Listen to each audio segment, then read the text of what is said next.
Muito bom, gente. Dando continuidade aqui ao nosso curso, nós estamos vendo a contribuição das pessoas jurídicas, perfeito? Então a gente já viu que a contribuição básica corresponde a 20% sobre o salário de contribuição de cada um dos segurados, segurados empregado, avulso e individual, que prestem serviços para as pessoas jurídicas, perfeito? Bom, só que nós vamos ter agora um diferencial que se dá nas instituições financeiras, falando de forma genérica. Está previsto no artigo 22, parágrafo 1º da Lei de Custeio da Previdência Social, a 8.212 de 91. O que ela vai falar, gente? Que bancos, que mais? Cooperativas de crédito, corretoras de valores, seguradoras e entidades de previdência privada aberta e fechada contribuirão com uma alíquota suplementar de 2,5%. Portanto, a alíquota vai corresponder, em vez de 20%, que é a alíquota básica comum da contribuição previdenciária das empresas, ela vai corresponder para essas empresas especificamente com 22,5%. Algum dos senhores poderia estar me perguntando, bom, mas por que isso daqui? Porque o banco porque o banco está sendo tratado, banco genericamente, instituições financeiras, elas estão sendo tratadas de forma diferenciada e, entenda-se, mais gravosa, mais onerosa do que as empresas em geral. Isso tem fundamento, gente, no artigo 195, parágrafo 9º da Constituição Federal. 195, parágrafo 9º, que é uma norma que até nós já vimos, que vai falar o seguinte, ela fala assim, olha, dependendo da empresa, no que diz respeito a porte, no que diz respeito à empregabilidade e utilização maior ou menor de mão de obra, inclusive no que diz respeito ao olhar tecnológico da modernidade, que faz com que você robotize mais a mão de obra, tudo isso poderá gerar uma alteração na alíquota. Na verdade, lá fala na alíquota ou na base de cálculo. Aqui, especificamente, estamos falando da alíquota. O que significa isso? Significa o seguinte, como que se fundamenta fortemente a Previdência Social? Qual a riqueza que faz nascer financiamento para a Previdência, principalmente para a Previdência Social? Folha de salários, não é o tradicional? É o tradicional.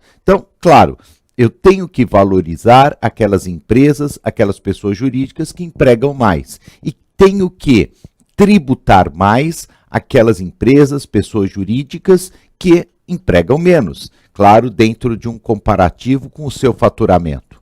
E é por isso, com fundamento constitucional, no 195, parágrafo 9º da Constituição, que essas instituições que tradicionalmente elas substituíram ao longo do tempo a mão de obra, pessoas físicas, claro, por tecnologia, elas terão uma contribuição maior para a Previdência Social. É bem interessante, né? É só pensar nos bancos, gente. Eu sou um pouco mais velho, eu sou do tempo que não tinha internet banking, máquinas disso, daquilo, você precisava tirar dinheiro, você ia no banco. Você ia no banco e não ia no caixa eletrônico, até porque não existia. Você ia no caixa, que tinha um ser humano para te atender. Isso a gente sabe que ainda existe, mas um número ínfimo de pessoas. Com o tempo, as instituições financeiras cortaram um absurdo número de vagas. Perfeito, não vamos aqui ser contrários à modernidade, mas a tributação, ela tem uma resposta para isso. Vai pagar mais, tá bom? Em vez de 20%, 22,5%, tá ok? Vamos continuar.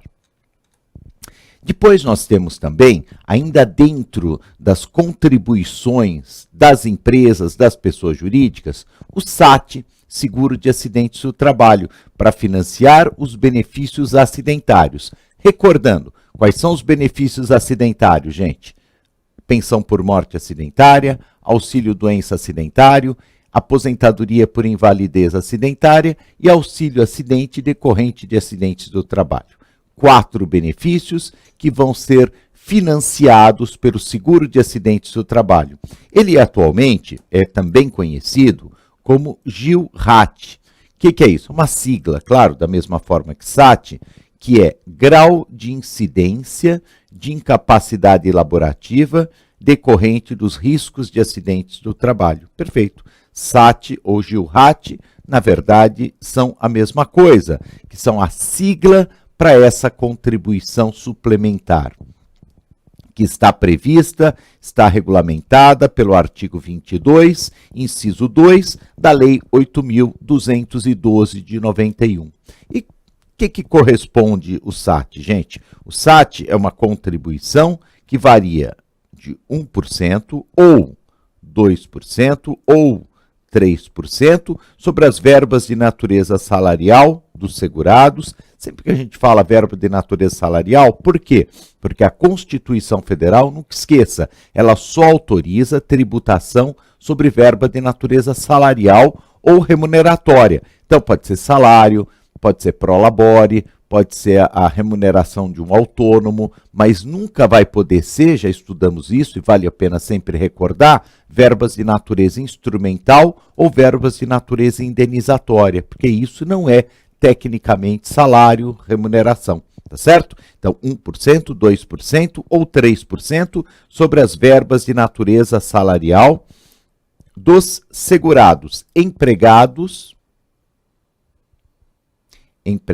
e avulsos que lhes prestem serviços. Não se aplica, aos segurados individuais, pois não podem receber benefícios acidentários, tá certo? Na verdade, a gente vai ver que até o empregador doméstico também paga quando a gente for estudar especificamente o empregador doméstico. Mas, tirando o empregador doméstico, a remuneração do segurado empregado e do segurado avulso, sobre essa remuneração, a gente vai ter a incidência do SAT, do seguro de acidentes do trabalho. Eu podia falar, bom, e por que não tem o segurado individual? Ó, não tem o segurado individual, porque os segurados individuais, um autônomo, um empresário, eles não podem receber, não são beneficiários de benefícios acidentários. Então, na prática, não tem o que financiar. Então, por exemplo, vamos entender. Eu estou no ambiente de trabalho, perfeito? Está no ambiente de trabalho, estou aqui gravando para vocês, é um ambiente de trabalho.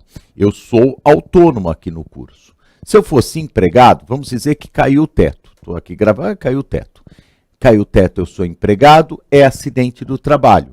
Se eu sofrer uma lesão ou doença incapacitante e tiver um auxílio-doença decorrente dessa queda do teto, se eu sou empregado, eu recebo auxílio-doença acidentário. Se eu sou autônomo, como sou aqui, eu recebo auxílio-doença previdenciário. Então, o autônomo, o segurado individual, ele não é beneficiário de benefícios acidentários. Por essa razão, não há o que financiar.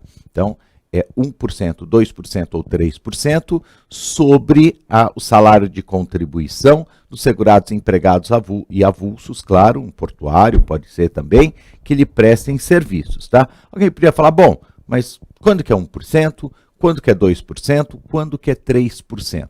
Então, nós teremos a alíquota de 1% para aquelas atividades cujo risco de acidente do trabalho é considerado baixo. Teremos 2% para aquelas atividades cujo risco de acidentes do trabalho é considerado médio e 3% quando é considerado alto. Então, 1% baixo, 2% médio e 3% alto. Dou aqui alguns exemplos. Então, por exemplo, banca de jornal. Então, você tem uma banca de jornal e tem um empregado na banca de jornal. Você vai contribuir com quanto? Banca de jornal, se não for sistema do Simples Nacional, que é uma outra opção que a gente vai estudar, você vai pagar o quê? Vou pagar 20% sobre o salário do meu empregado. Perfeito. Além da parte dele, a minha parte como pessoa jurídica vai ser 20%. Só isso? Não. Tem que pagar o seguro de acidentes do trabalho. Vai ser correspondente a 1%. Perfeito? Título de exemplo, vou dar um exemplo bem fácil. Só tem duas pessoas trabalhando na banca de jornal. É o dono e um empregado. Esse empregado ganha R$1.000 por mês. Quanto que esse empregado vai contribuir para a Previdência Social como segurado empregado? um salário baixo, 8% sobre R$ 1.000. Perfeito, isso para ele se aposentar, ele como segurado. Aí a pessoa jurídica, a parte patronal, a parte da empresa, pega os R$ 1.000 daquele empregado e vai contribuir com 20% a título de contribuição previdenciária e 1% a título de seguro de acidentes do trabalho. Ah, por que 1%? Porque ele consta aqui nesse anexo 5, que é uma tabela, né? Anexo 5 do decreto 3048 de 99, ele consta, tem uma lista enorme, né? Bancas de jornal são considerados de baixo risco de acidentes do trabalho. Claro que pode existir, mas é baixo, perfeito? Ah, e se for um restaurante e tiver a mesma situação, Omar, o dono e o empregado em um restaurante, um pequeno restaurante, não tem problema. O restaurante, como o dono, obviamente, ele é segurado, ele não pode receber acidente de trabalho, não tem que pagar SAT. Mas sobre o empregado, sobre a remuneração, salário de remuneração do empregado, você vai contribuir com quanto? 2%. Aí, se for um bar, 3%. Por quê? Porque estatisticamente o setor de bares tem mais acidentes do trabalho. Estatisticamente tem um risco alto de acidentes do trabalho. Pesca marítima, 3%.